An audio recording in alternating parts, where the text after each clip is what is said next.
Salut à tous, c'est le militant, le père fondateur de la LDNA, le porte-parole. Des milliers de personnes nous ont écrit pour nous dire que nous n'aimons pas le président du Faso, le jeune frère Ibrahim Traoré du Faso. Écoutez, quand vous êtes déjà leader, responsable d'un pays, ça veut dire que l'avenir des milliers de personnes repose sur vos épaules. Donc, ici, on ne vient pas ici pour aimer les gens ou les détester. On vient ici les encourager ou les dénoncer, car l'émotion ne fait pas partie de notre quotidien. Car l'avenir de la jeunesse africaine en dépend. Car les Africains, ça fait longtemps qu'ils souffrent, ça fait longtemps qu'ils sont dans la merde. Donc, à nous de bouger les lignes avec nos frères pour que nous ressemblons aussi aux pays développés. Pourquoi nous ne pouvons pas d'abord détester le jeune Ibrahim Traoré? Parce que lui, le jeune frère Ahmad, c'est des personnes qui sont en train de donner un autre visage à l'Afrique. Ça veut dire quoi?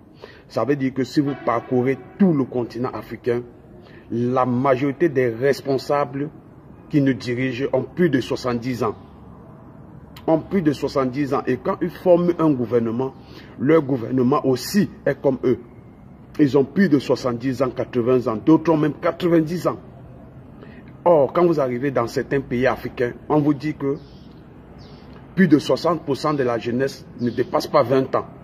Donc, ça veut dire que ces jeunes-là déjà ne se retrouvent pas dans ce gouvernement. Ça veut dire que quand ils regardent le miroir, ils ne se reflètent pas. Or, le gouvernement, malgré qu'ils sont âgés, ils devaient parfois nommer un ministère de jeunes de moins de 30 ans. Mais quand vous regardez le gouvernement de presque tous les pays africains, c'est des messieurs très âgés. La jeunesse ne se retrouve pas. Du coup, ils sont loin de connaître ce qu'a besoin la population, cette jeunesse.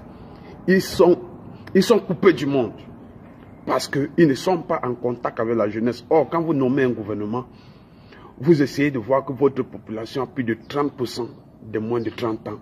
Dans votre gouvernement, il y a des têtes pensantes dans le pays qui a plus de 30 ans ou moins de 30 ans. Vous pouvez les nommer. Non, le gouvernement, dans la plupart des pays africains, non, ils ne nomment pas quelqu'un qui a moins de 50 ans. Alors ici, nous venons soutenir le jeune frère Ibrahim Traoré. Rien que par son âge, beaucoup de jeunes se retrouvent.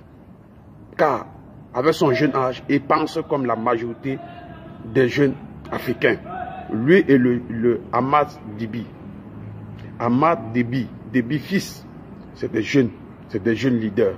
Beaucoup de dirigeants de populations africaines se retrouvent. Ils disent, si ce monsieur-ci est leader, ça veut dire qu'il peut penser à nous, parce qu'il réfléchit comme nous, vu son âge. Donc, maintenant, qu'est-ce que nous allons faire?